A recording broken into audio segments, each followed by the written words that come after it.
بسم اللہ الرحمن الرحیم۔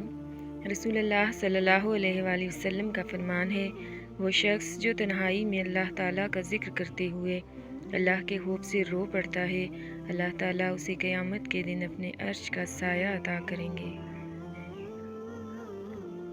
اگر اللہ کے خوف سے آنکھوں سے مکھی کے سر کے برابر بھی آنسو نکلے اور وہ پھر رخسار تک پہنچے تو اللہ تعالیٰ اسے دوزخ پر حرام کر دیتے ہیں۔ فرمان مصطفیٰ صلی اللہ علیہ وآلہ وسلم ہے، انسان کے جسم میں گوشت کا ایک ٹکڑا ہے، اگر وہ درست ہے تو تمام جسم درست ہے، اگر وہ فاسد ہے تو تمام جسم فاسد ہے، وہ گوشت کا ٹکڑا دل ہے۔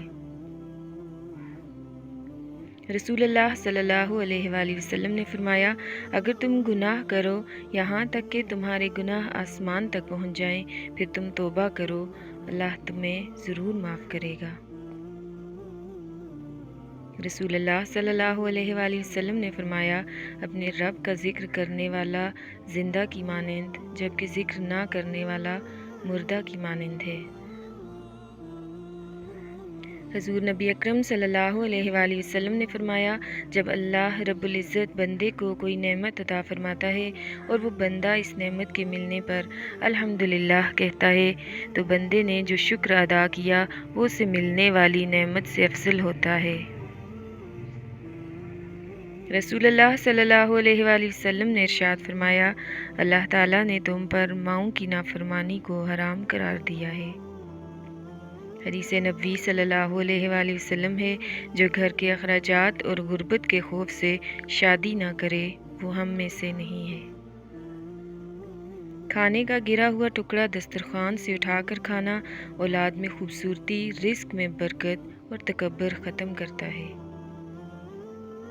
حضرت محمد مصطفیٰ صلی اللہ علیہ وآلہ وسلم نے فرمایا، جو سورہ شمس کی باقاعدگی سے تلاوت کرے گا وہ جہاں بھی ہوگا اللہ اسے نیکیوں کی توفیق عطا فرمائے گا، اسے زیادہ حافظہ عطا فرمائے گا اور وہ لوگوں میں باعظمت اور مقبول ہوگا۔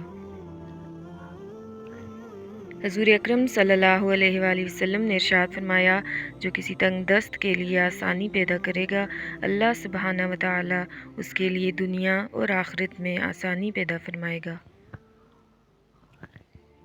رسول اکرم صلی اللہ علیہ وآلہ وسلم نے ارشاد فرمایا، نامحرم عورتوں کے پاس جانے سے بچو۔ ایک انصاری صحابی فرمانے لگے، یا رسول اللہ، خاوند کے بھائیوں یعنی دیور اور جیٹھ وغیرہ سے متعلق آپ صلی اللہ علیہ وآلہ وسلم کا کیا حکم ہے؟ رسول اللہ صلی اللہ علیہ وآلہ وسلم نے ارشاد فرمایا، خاوند کے بھائی تو موت ہیں، یعنی ان سے پردہ کرنے اور دور رہنے کا بہت زیادہ اہتمام کرنا چاہیے۔ رسول اللہ صلی اللہ علیہ وآلہ وسلم نے فرمایا، قیامت کے دن میرے قریب بیٹھنے والے وہ لوگ ہیں جو تم میں سے بہترین اخلاق والے ہیں۔